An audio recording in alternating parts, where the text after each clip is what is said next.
Hello everybody, welcome back to yet another exciting episode of Social Trends here on AtikuLive, and I remain your favorite host Sarah, and I have with me today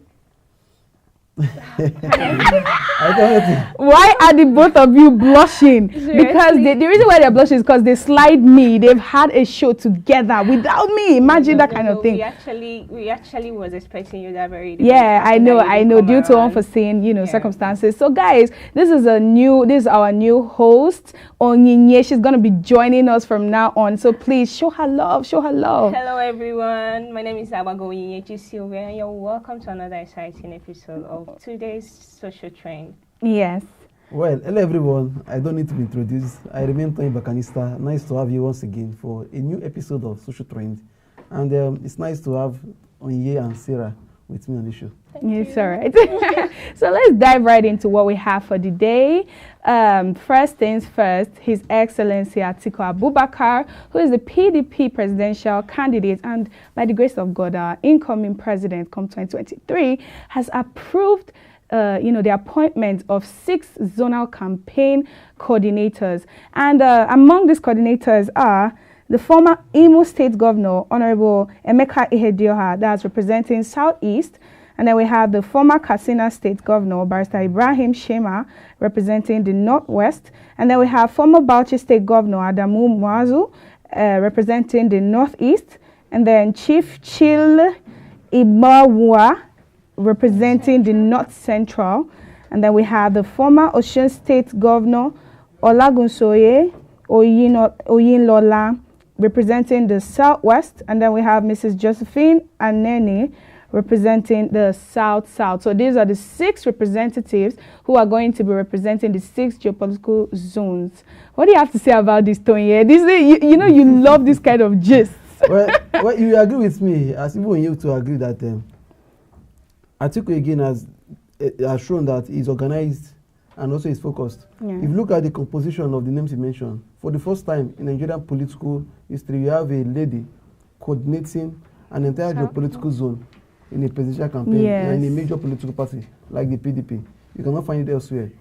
Secondly, you will see men appointed to coordinate the campaign of each of these zones. They are distinguished personalities that have paid their dues while in the public service and even as private citizens. For instance, Emeka Ihedioha, known as the People's Governor of Imo State.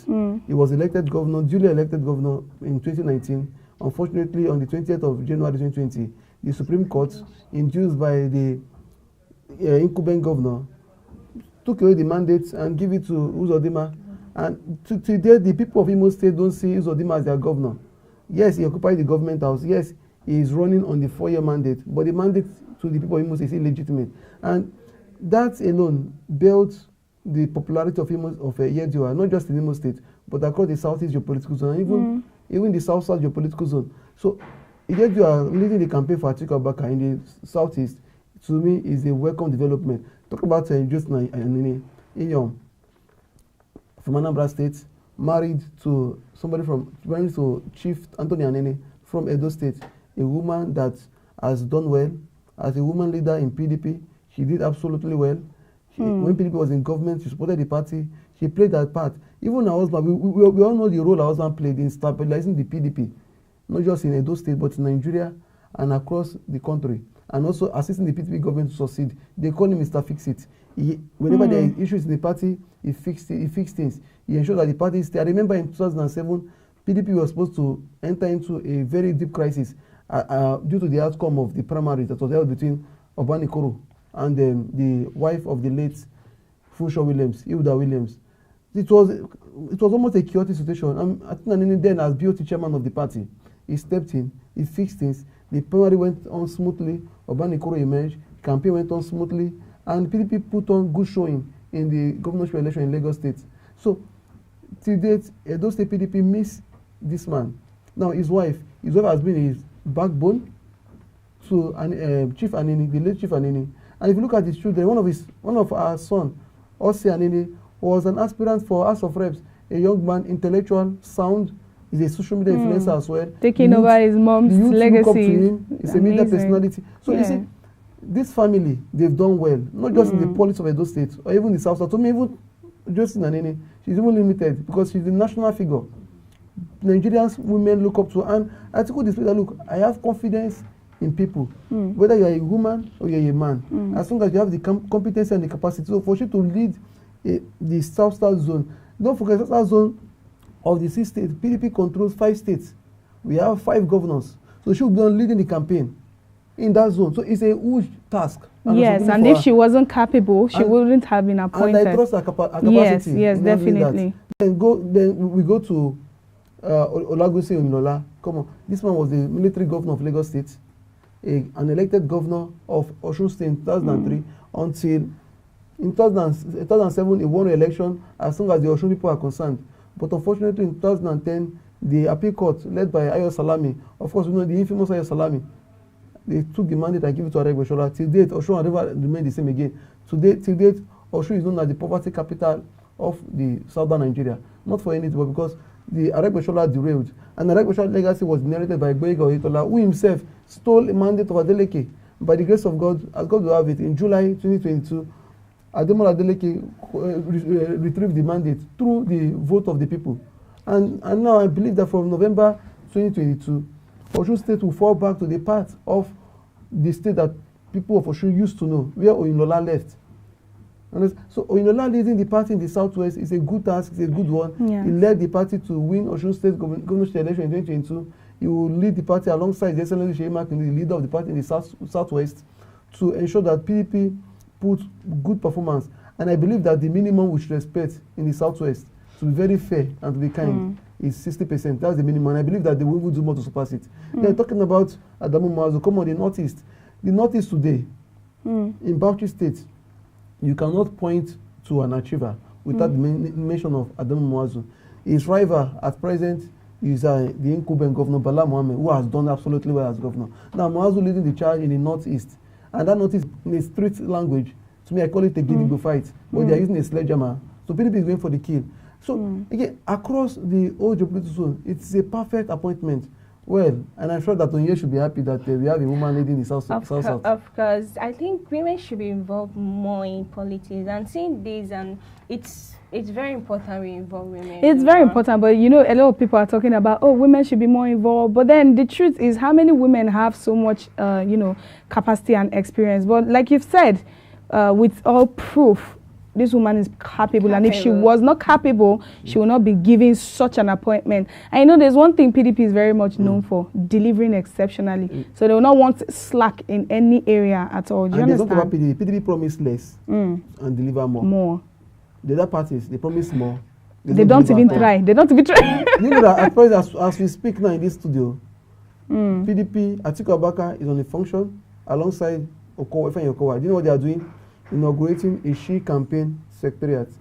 The She campaign is led by Her Excellency Mariam Titi Abubakar, the wife of Atiku Abubakar. They are to lead a campaign for Atiku Abubakar. Now, she is also assisted by Her Excellency, the wife of the governor of Delta State, who is the running mate to Atiku Abubakar. So, at present now, they are in Wuse unveiling the She campaign office. They have a full campaign structure that will go around the country. For the very first time, we've not seen it before.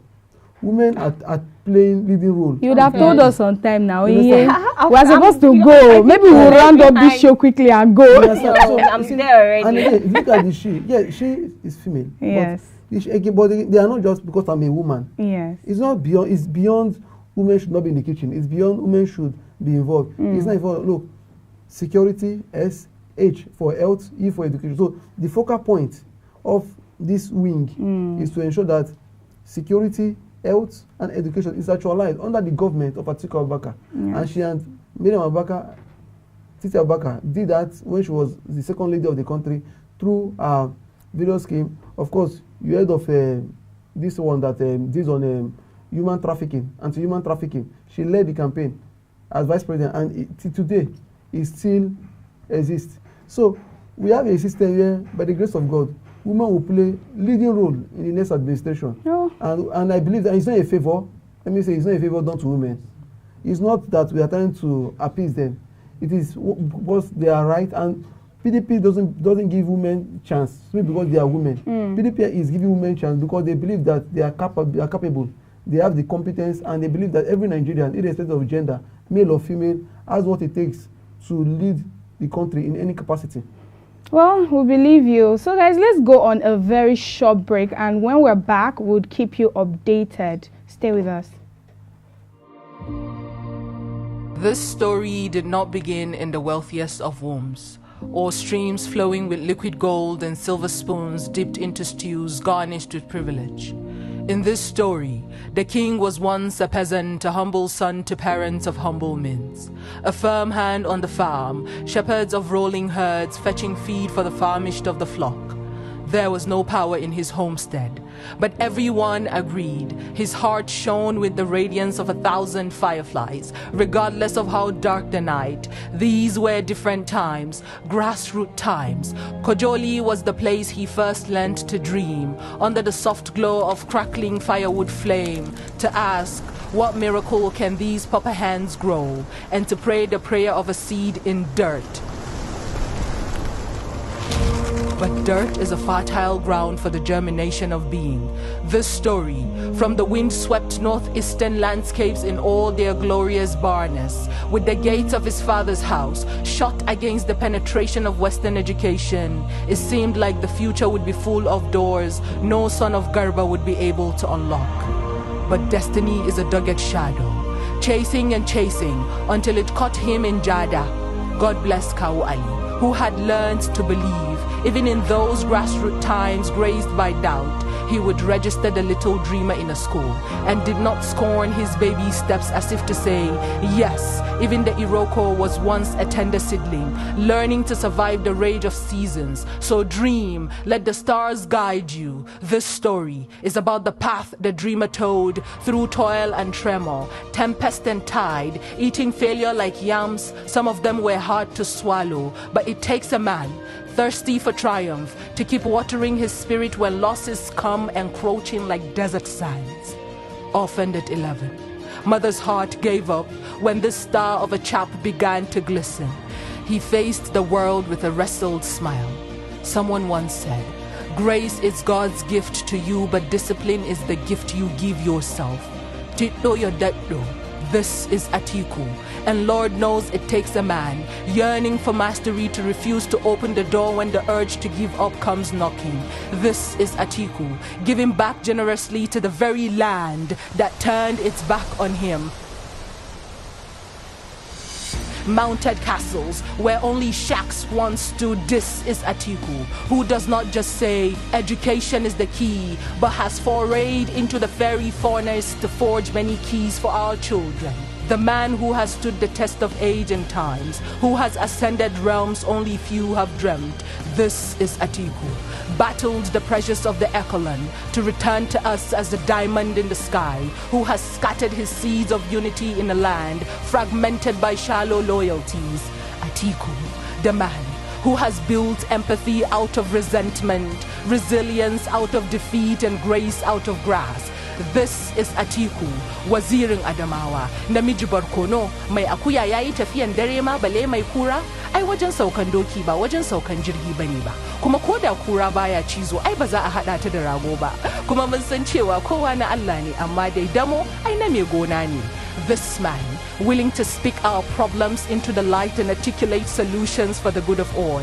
Atiku, the man for whom our collective struggle is but a deja vu, and trust the man who has done it once to do it again. For out of Jada, a bud of hope has risen like a prophecy, and this time it will not wither in vain. By the light of his heart and the willingness of the people as active stakeholders in the business of actualizing the greater tomorrow we all dream. Nigeria, the universe is calling. It is our time to answer.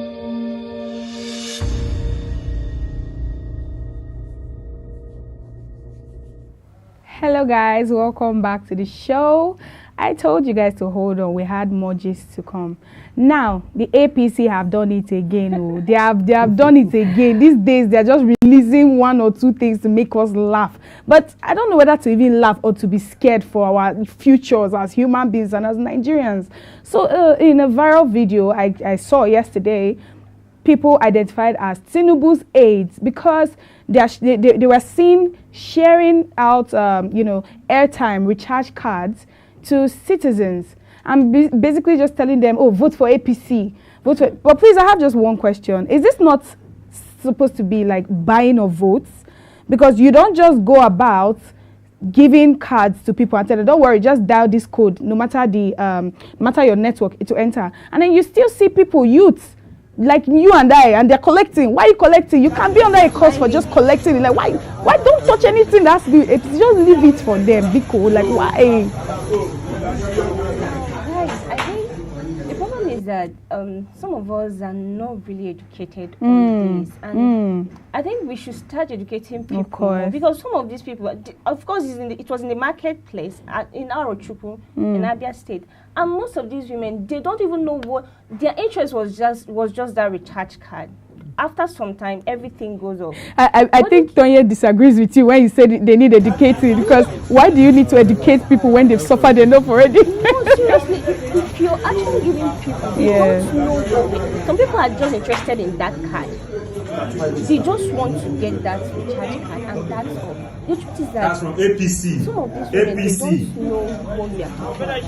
I think we need to even go to the teaching them. I think I've seen that online, teaching them on how to vote, on what to vote, not just receiving recharge. True, anyway. Or receiving gifts or cash money or anything at all concerning about Jagaban. And I saw a lot of videos, people hailing Jagaban and the rest of it. The truth is that it's so. I was so very angry at some youth that I'm so looking forward to, like, what I'm really looking forward to. I think I understand. I definitely understand what you're talking about, but what I'm really looking forward to, and trust me, you will love this, is Tonye's own explanation. Because I know Tonye, he has a lot because Tonye has something against APC, and I know it. No.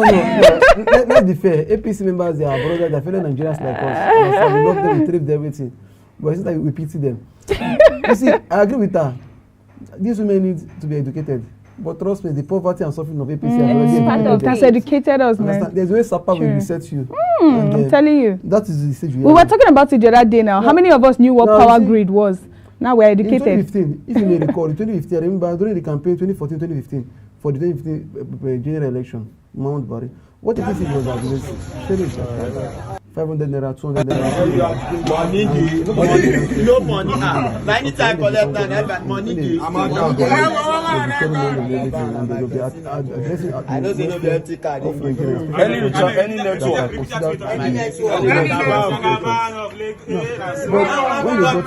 What they did was that they replaced that with poverty, and they further impoverished the poor.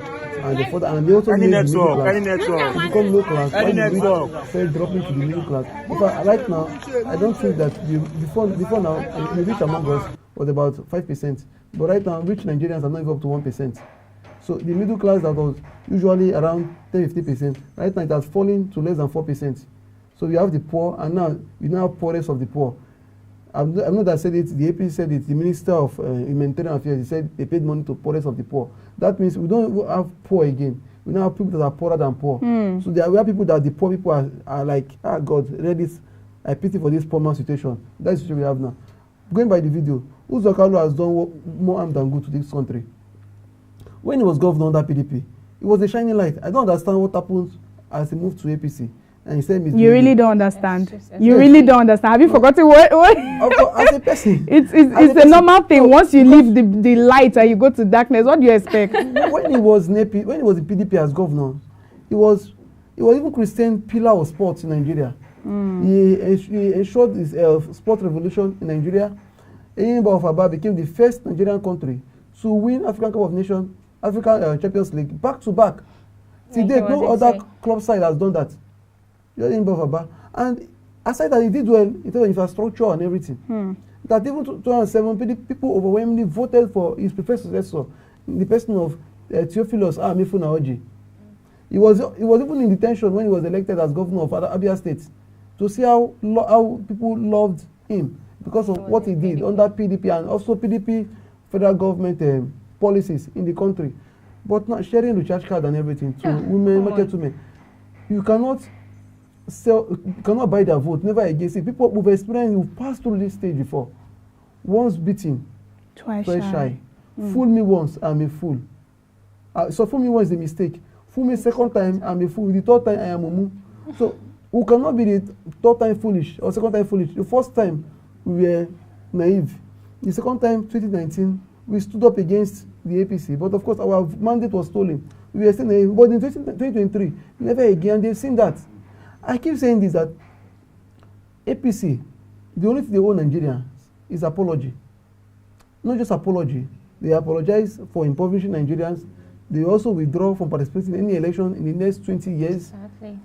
To allow Nigeria time to forget the harm that they've done because of the good policy of PDP, who actually take care of their bad feelings and they will not be able to remembering them. And Nigerians will put them where they belong in the dustbin of history. Then 20 years after, they cannot come to move to other parties to seek redemption. But under APC has casted. Sharing charge card, yes, it happened about a couple of months ago, but the video trended because Nigerians are trying to telling others. They're bringing these things to light. Don't be foolish. Yes. Not for be wise. If you see their videos, if you even see the comments on the videos, negative comments.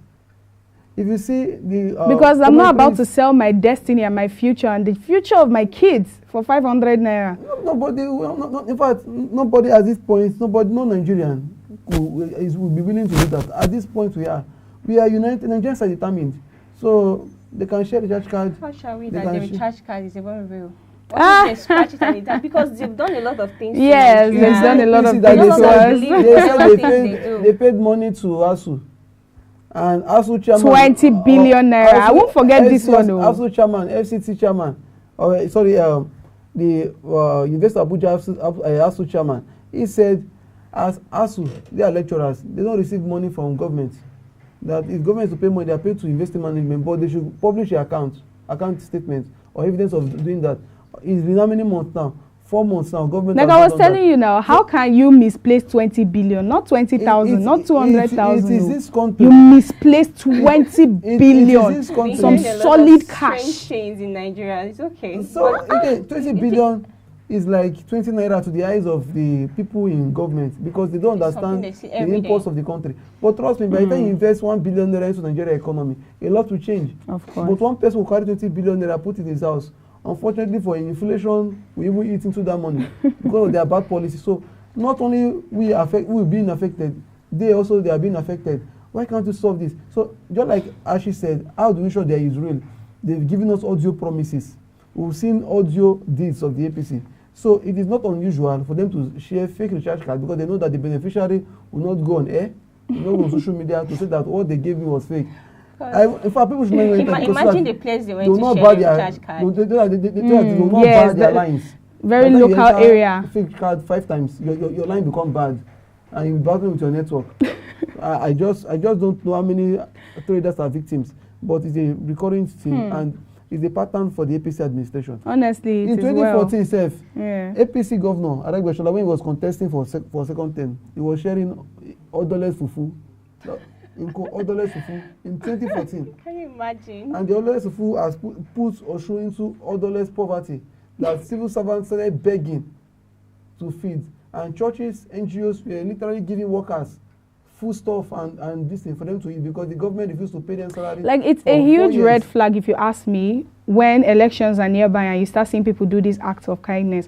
Why don't you do this normally? It should be a normal thing. If you're a cheerful giver as you claim to be, you should have a foundation, or you should have, schools or churches, basically all under foundations. But you understand where you spread these acts of kindness, not only during these campaign times that you start showing us that yes, you are very generous, you give 500, keep it. If they carry that in and come near me. And it's very see, I always see that as a government, what we do, create the right policies, the right enabling environment, invest in infrastructure for business to thrive. Once business thrive, people will be gainfully employed. Once people are gainfully employed, families will feed. When families feed, people are happy, money will be circulated. Of course, there will be some little segment of the population that will be unemployed at a particular time. Now, those segments, you create social policies, social and welfare policies to take care of them. That's what I was going to say. There's no social welfare policies in this country. In the interim, why ensuring that you keep investing in the economy so that a lot of people will be living from that social and welfare net into the employment net for them to be productive and also give back to the society. When you do that, but as a private citizen, you cannot say, okay, let me, out of the abundance, out of the plenty God has blessed me with, let me give this to 2 or 3 persons, 1 or 2 persons, as proposed in my heart by God. I took back into something. When I went to Kano to receive His Excellency Sheikh Arau, the former governor and incumbent senator of Kano Central, into the PDP, what did he do? Then there was flood in Kano State. Both of us discussed it. Did you remember? What Atiku yes. did? He donated money. Not just giving them money. There and then, Sheikh Arau and the market leader, they shared the money equally. You can see the pictures, even though some people started tagging it. They shared the money and were giving to traders.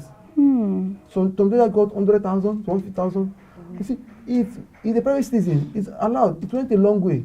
Understand? And what they do, it went on transparent manner, and they put, because Atiku was not the one sharing it. He gave to people, and the people, they don't want to take the credit to themselves. They put a brand. They branded the envelope to say, look, oh, this is where this money came from. It's not my money. I'm only a vehicle. And you see, Atiku did that out of love and free will. Again, 2014, when the Chibok girls were kidnapped, what did he do? He gave them scholarship. The ones that escaped, he gave them scholarship. And in 2021, they graduated from not just investing in America, investing in Nigeria. So that they were trained in the American schooling system while in Nigeria, a very expensive university, but good, a lot of poor people are there. When in 2018, when soldiers were killed by bandits, the children of the slain soldiers, Atiku gave them full scholarship, also university level, in its American university in Nigeria. So that is where you can show kindness as private citizen, but as a government, if you government put the right policies. Don't give me recharge card when I know that by the time I move from step A to step B, the bandits will collect the card for me, I will collect my phone from me. Understand? So it is quite unfortunate. I always say that government has no business being in business, but government has business ensuring that businesses thrives in their business. That's what I keep saying. Nigerians, I think you guys need to be wise. We are more than 500 naira recharge card. Even if it's 10,000, don't collect. Don't just collect. Think of your future. What's another another 10 of these people, please. we need a better Nigeria. Please. Definitely. Please let's shed light on other things that need to be shed upon. Yes, pardon my English, but then you get my point. I'm tired of talking about APC. Their matter gives me a headache. So, back home here, back to PDP, we have Governor Nyesom Wike yesterday in a statement said that he's interested in the peace and unity of PDP. Now, unlike popular opinions and all of that, everybody have what to say about, the whole issues going on, even in families, brothers and sisters, siblings, we have disagreements, but does not mean I'll hate you and does not mean I won't love you and support you. So in an official statement, he said, peace is most important. The most important thing is to have peace. Like, I love this emphasis. The House is united. I am hopeful we will resolve the issues because I am alive. Just see the intensity, the fact that he's so sure that nothing is going wrong, everything is okay, unlike what people are thinking out there. Like, what do you have to say about this? Well, I'll let Onye to speak first. Okay, in the meeting, ladies first. Ladies first. In the meeting, we saw the boards of trustees and the Senate, the Senator Wabara. Adolphus. They had a closed-door meeting and they actually took almost 4 hours in that meeting. And we hope everything, according to Wabara, addressing the journalists, he was happy and he said something that the meeting actually came out well, but then they need to sort out the whole thing in Abuja and discuss more in Abuja here. And I believe everything is going to end well. Definitely. Well, nice submission, and I really agree with you. You see, I keep saying something. There is no crisis in PDP.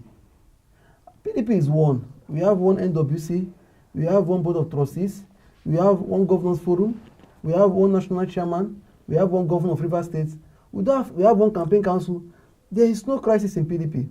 What we have in PDP, what is ongoing between His Excellency Governor Wike, my governor, my state governor, the man Christine Mr. Quality Project, the bulldozer POS Africa, Power Service Africa.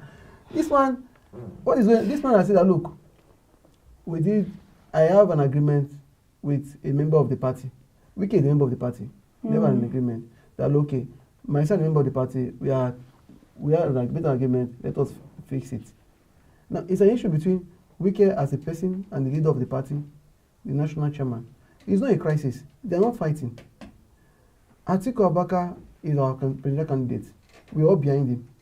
Wike is behind him. Ayi is behind Atiku Abubakar. Adolfo Sobali, the other chairman, is behind Atiku Abubakar. Now, but the media and the opposition, not just the media, opposition-sponsored media, especially the Nation, I will call them out. The Nation is owned by Bola Tinubu, the rejected candidate of APC. He owns the Nation newspaper, and they've been fueling this crisis, this so-called presumed crisis, giving false narrative to the public, saying things that are not as though they were, and trying to deceive Nigerians to see that, to feel that PDP is disunited, because they want to pin it on Atiku Abubakar, because they know that Atiku Abubakar is unified. They're not saying that if you cannot unite the party, how can you unite Nigeria? Of course, I keep saying the PDP is not fighting. Now, let me tell you politics.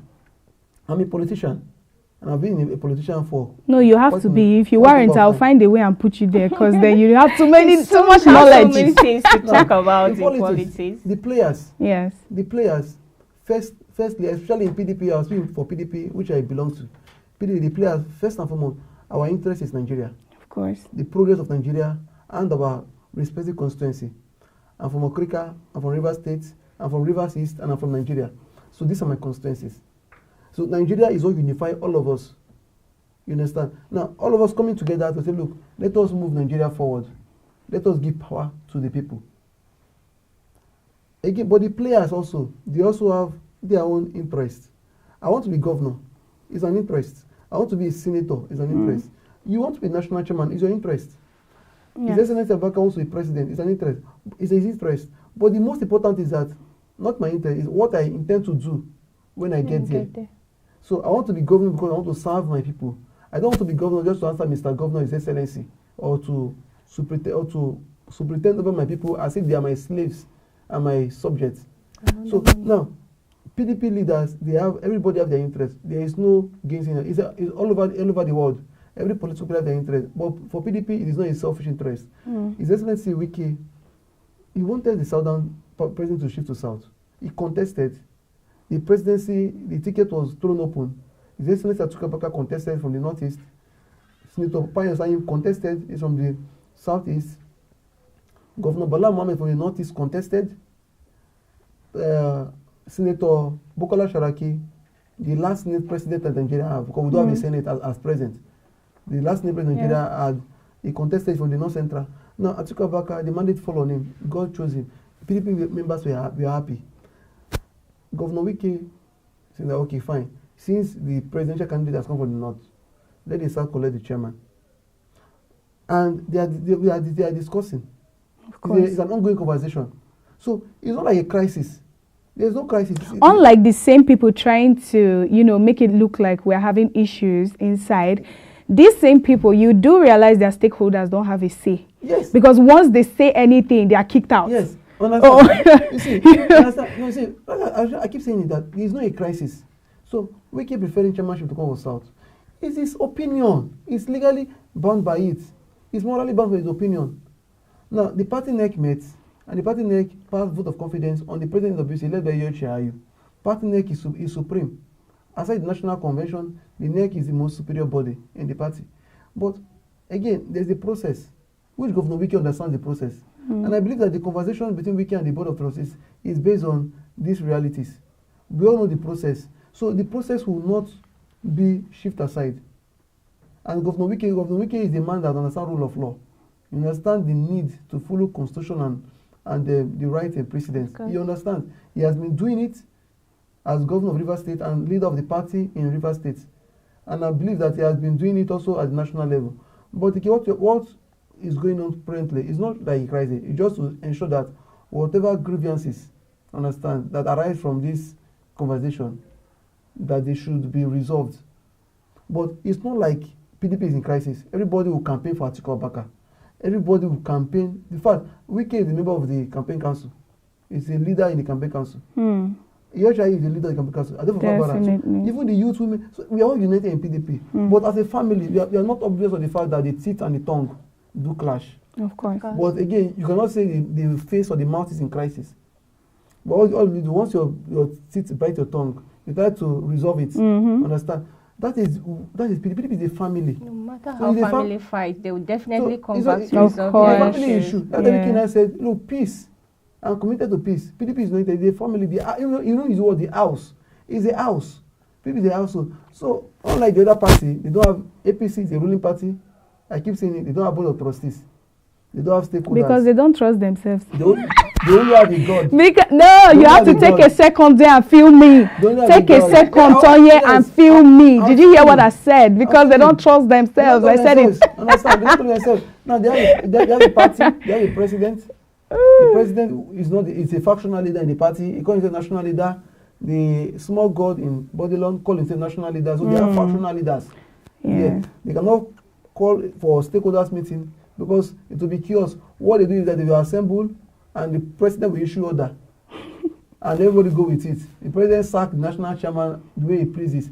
He single-handedly dissolved the national working committee. Single-handedly.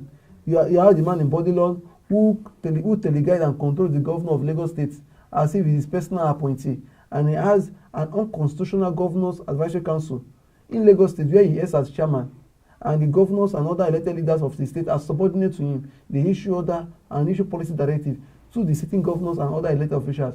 He is usurping the mandate of the people. He believes that he is superior to the decisions and we've been over 50 million Lagosians. So we have that system. In Benue State, we have a Akume that has been failing as the leader of the party in that state. So is it Labour Party? Those ones, they don't even have any structure. No NWC. What they have is a national chairman who is a senatorial candidate from Edo State. They have a presidential candidate, Peter Obi, an emergency presidential candidate. They don't have any other body, any other person. So they move according to the whims and caprices of their presidential candidate. No structure, no status quo, no World Congress, nothing. So somebody sit there in the way they give their ticket, somebody will sit there in the house and write name. That's how they give that. That is why I keep rejecting their names. So PDP is the most organized, most structured, and most united political party in Nigeria. Yes. And by the grace of God, in 2023, PDP will replicate the unity, organization, and tranquility administration in this country. I think PDP is the only party we need right now to rule Nigeria with the way Nigeria is scattered. Because we don't know our left and right now. I've said it several times. And she keeps saying it. I've said it. No political party can govern Nigeria like PDP. I've said it severally. And I'll give you an instance. The practical instance, go and check. In Abia State, hardly will you hear the issue of unknown government. No. It's governed by a PDP governor. Anambra State is governed by an APGA governor. Every day, unknown government is killing one person or the other. Imo State is governed by an APC governor. Every day, unknown government is killing one person or the other. Ebonyi State is governed by an APC governor. People cannot even do rally. When they did rally, the governor sent a policeman to kill them. When a PDP guy, Engineer Solomon, a young guy, simply because he was saying that, look, PDP will be the next government in power, he was arrested unfairly, locked in government house. So where's the freedom of speech with then? Chains, and also detained in police station with blood dripping out of his body. That's unfortunate. So it is what you expect. But look at Enugu State. You hardly hear of such. Look at River State. Look at Bayelsa State. Look at Delta State, Edo State, Akwa Ibom State. But only look at in Cross River State, for instance, the governor don't want to allow dissenting voice. Once you are saying that you are for PDP, the governor send not just thugs, but send the police and other systems against you. But look at other states of the country governed by PDP. So PDP is the only party that is human, organized, focused, disciplined. And PDP is the party that when PDP was in power, PDP members were the one playing the role of opposition to PDP government, ensuring that the people in power, they deliver the mandate to Nigerians in line with the constitutional mandate of the PDP and also the Federal Republic of Nigeria. Yes, well guys, let's head to the last thing on our table today. This one is very interesting. I have mixed feelings about this one. So the president of Nigeria, Muhammadu Buhari, has welcomed his first great-grandchild. Okay, first of all, that is a big win. I'm telling you, forget all the sufferings he has put me through as a Nigerian, but Congratulations, Baba. Congrats, you have done course. well. So, and you know, he welcomed this great-grandchild in Turkey. Now that is where the mixed feeling comes in. So angry Nigerians have taken to Instagram, Twitter, and so on, all social media platforms, basically calling out the president on his failure, especially in the health sector. Like for his own child to be out there to give birth, does that not show you that Nigeria has failed? Why can't she be here? Or as someone said, why can't can the president of Turkey have his child come here to Nigeria to put to bed? No, let's ask ourselves these questions. Because your own country health sector has failed, and then you're carrying your own children that you love elsewhere. Meanwhile, there are women that are dying on a daily basis because of the failure to provide proper health infrastructure. Basically, seriously, this story actually, I don't know what to say about it, but the truth is that Nigeria have actually failed us. Buhari entirely have failed us. Definitely, because I know that this country, there's still hope. There's still hope. There's still hope under PDP, yes. These days, doctors leave Nigeria to go abroad to They've study. been leaving. They go abroad to actually do their professions there. I mean, if you're the one, you would go also. I mean, there are greener pastures out there. I think they have more benefits. Better place and bring these things to Nigeria, where other countries can come into Nigeria and also want to try out what we go outside there to do. Yes, we go there to anybody that even the Buhari, he can't treat himself in Nigeria. You can imagine that kind of thing. We need a better Nigeria, please. Yes, we can make Nigeria a better place. I agree with that phrase. And this is why we are always here. This is what we keep hammering. This is what Nigerians are already saying in the street. It is unfortunate. Look at it everywhere. Again, to me, I'm not surprised. The president goes to the UK almost on weekly or by annual basis. For a checkup. For a medical checkup and also for rest, because he cannot rest in Nigeria. Yes, and we also have a long-distance first lady. We have a first lady. I don't know that is a Dubai-based Nigerian first lady. Yeah. The president's children, they are in the UK. Hardly we see them in Nigeria. Of course. The president's son also gave birth in the UK because federal hospitals are down. Primary health care has been killed. Secondary health care killed. Now, our national hospital, that used to be the pride of Nigeria, is a glorified clinic or consulting center. So, you see, it's unfortunate that the president and this government, they refuse to invest in the health sector. They refuse to continue with the policies of the PDP. They refuse to revamp our medical line. They refuse to adequately motivate our workers and our doctors and other health workers. I keep saying it, if you go to any general hospital today for any consulting, you wait on the queue because there are lots of people trying to see 2 or 3 doctors. Exactly. Understand? They've all left this country. They're all moving out. Even if you go for emergency wards, you see crowds waiting for just a doctor. Some people even die in the process of waiting. It's only in Nigeria that you hear that doctors go on strike because they are not well paid. It is a problem. It's sad, really. It is a problem. Many of them are seeking greener pastures. But Nigeria is a land, it's a green land. Nigeria is a fertile land. Nigeria is a land of milk and honey, where the average Nigerian is supposed to enjoy the fruit of nature. But see, I keep saying that Nigerians have no reason being poor.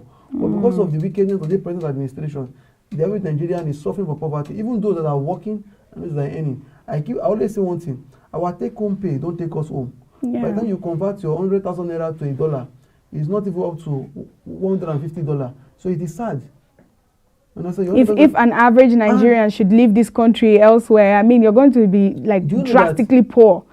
Probably be feeding off of social. In 2015, your $100 is almost $500. The 100,000 naira is almost $500, 2015. But right now, it's less than $150. It's not, and again, you have inflation. So what your 10,000 naira will buy in 2015, 50,000 naira cannot buy in 2022. I mean, it's a natural thing to have inflation, but not at this rate. So at this rate, I don't know. I don't even know. You know, the truth is, I'm not sure how people are surviving. I want to just give an instance so you can look at the fact that Nigerians, if we can survive this administration, believe you me, we can survive anything. Of course. This inflation has gone so terribly bad. Let me just give one instance. Remember when we used to buy a loaf of bread for 200 naira? let me not go too far behind, like too far back. Let's just say 2 years ago. I'm not going too far back. A family loaf went as of 2 years ago, I can buy for at least the best quality. I'm talking the best quality for 300 naira. Of course. Do you know that now a family loaf of bread is around 800 naira? 8,200. 800. No, that's for the least. Then from 800 naira upwards. Now I want to ask a question. How many? Can you calculate the percentage of that? It's over 50%, right? How many of us have had our salaries increased by 50, even 20%? That's these 2 years. That's over 200%. You know? So that's to show you the alarming rate at which Nigerians are either struggling and feeding from the ground or in sinking depths. You see, Nigerians are living by the grace of God. Yes. We should be paid for suffering. It's so much. The bread, like you said, the bread I used to buy 2 years ago for 300 naira at ShopRite. Now I buy it 800 naira. On smaller size, smaller quantity. Yes, because they increase the prices and yet the quantity is little. Because they are saying that in the same quantity they'll be selling for at least 1,200, 1,500.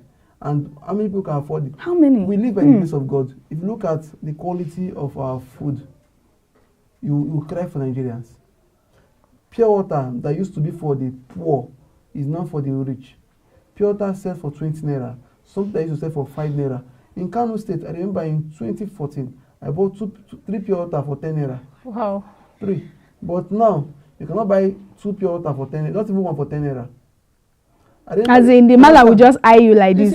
I just bought even Goro that Buhari used to eat, Goro, I remember 2014, during the Ebola time, when they said, 10 naira, 20 naira. When they said that, which 20 naira? When they said that people should be eating Goro. Of course, you know what Goro means. No, I don't, but... Bitter cola. Oh, bitter cola, okay. Because so that they haven't done that now, you understand? Yes.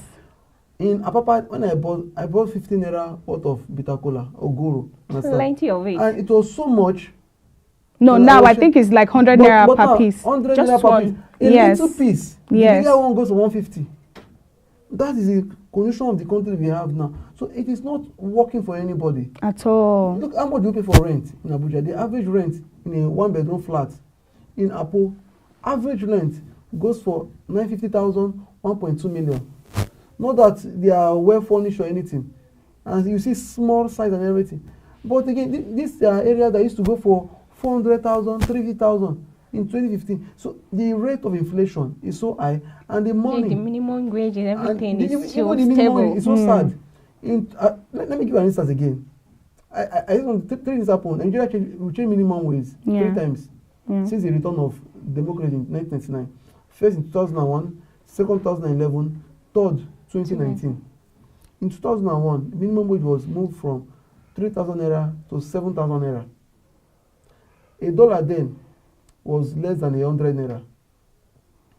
Understand? So you mean the point that $10 was less than 900 naira.